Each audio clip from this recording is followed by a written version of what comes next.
ചേർത്തല ബിന്ദു പത്മനാഭൻ കൊലപാതക കേസിൽ അറസ്റ്റിലായ പ്രതി CM സെബാസ്റ്റ്യൻ കുറ്റസമ്മതം നടത്തി. ബിന്ദുവിനെ താൻ കൊലപ്പെടുത്തിയെന്ന് സെബാസ്റ്റ്യൻ മൊഴി നൽകിയതായി ക്രൈംബ്രാഞ്ച് കോടതിയിൽ അറിയിച്ചു. കുറ്റസമ്മത മൊഴിയുടെ അടിസ്ഥാനത്തിലാണ് ബിന്ദു പത്മനാഭൻ കൊലക്കേസിൽ സെബാസ്റ്റ്യനെ പ്രതി ചേർത്തത്. കസ്റ്റഡി അപേക്ഷയിലാണ് ക്രൈംബ്രാഞ്ച് ഇക്കാര്യം വ്യക്തമാക്കിയത്.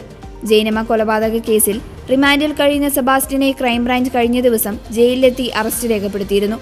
ബിന്ദു കൊലക്കേസിൽ അന്വേഷണം സംസ്ഥാനത്തിന് പുറത്തേക്ക് വ്യാപിപ്പിക്കാനൊരുങ്ങുകയാണ് പോലീസ്. കോയമ്പത്തൂർ, ബാംഗ്ലൂർ എന്നിവിടങ്ങളിലും സെബാസ്റ്റ്യനുമായി തെളിവെടുപ്പ് നടത്തും. ഇവിടങ്ങളിൽ ബിന്ദുവുമായി സെബാസ്റ്റ്യൻ യാത്ര ചെയ്തിട്ടുണ്ടെന്ന് പോലീസ് കണ്ടെത്തിയിട്ടുണ്ട്.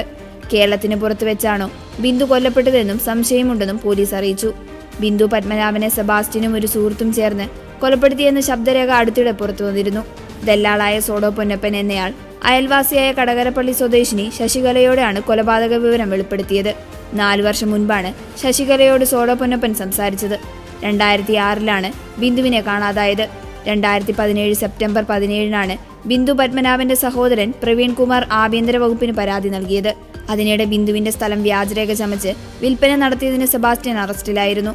ഇയാളുമായി ബിന്ദുവിന് അടുത്ത ബന്ധമുണ്ടായിരുന്നുവെന്ന് പോലീസ് കണ്ടെത്തി. ബിന്ദുവിന്റെ തിരോധാന കേസിൽ സെബാസ്റ്റ്യൻ സംശയമുനയിലായിരുന്നുവെങ്കിലും ഇയാൾക്കെതിരെ വ്യക്തമായ തെളിവുകൾ കണ്ടെത്താനായിരുന്നില്ല. ഏറ്റുമാനൂർ സ്വദേശി ജൈനമ്മയെ കൊലപ്പെടുത്തിയ കേസിൽ സെബാസ്റ്റ്യൻ അറസ്റ്റിലായതോടെയാണ് മറ്റു തിരോധാന കേസുകളെക്കുറിച്ച് പുനരന്വേഷണം തുടങ്ങിയത്. കോട്ടയം ക്രൈംബ്രാഞ്ച് നടത്തിയ പരിശോധനയിൽ സെബാസ്റ്റ്യന്റെ പള്ളിപ്പുറത്തെ വീട്ടുപരിസരത്ത് നിന്ന് അസ്ഥികൂട അവശിഷ്ടങ്ങൾ കണ്ടെത്തിയിരുന്നു. സാഹചര്യ തെളിവുകളുടെ അടിസ്ഥാനത്തിൽ സെബാസ്റ്റ്യനാണ് പ്രതിയെന്ന് പോലീസ് കോടതിയെ അറിയിച്ചു. തുടർന്നാണ് ഈ കേസിൽ സെബാസ്റ്റ്യന്റെ അറസ്റ്റ് രേഖപ്പെടുത്തിയത്.